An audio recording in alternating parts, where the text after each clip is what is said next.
Hello বন্ধুরা, আজ একটা ব্লগের সঙ্গে স্বাগত।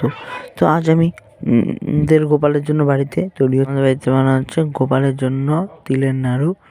তো দেখো বন্ধুরা, আমাদের তিলটা গুড়ের মধ্যে দিয়ে জাল দিয়ে হয়ে গেছে। প্রথমে একটু ভেজে নিতে হবে, তারপরে এভাবে গোল করে চারটা করে দিতে হবে, তাহলে তিলের নাড়ু রেডি হয়ে যাবে। হ্যাঁ, যত ভালো পাক দিতে আসবে গুড়ে, তত সুন্দর মটমটা হবে। দেখতেই পাচ্ছ তোমরা, আমি এখন তুলছি।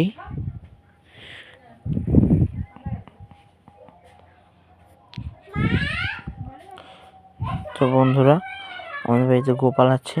প্রতিদিন কিছু না কিছু দেয়, বাতাস আমাদের বাড়ি দেওয়া হয় না, প্রতিদিন এরকম দেওয়া হয়।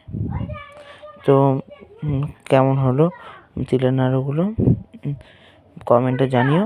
আর এটা একটা নতুন চ্যানেল, সাবস্ক্রাইব করে অভি ব্লগের সঙ্গে সর্বদা জুড়ে থাকুন।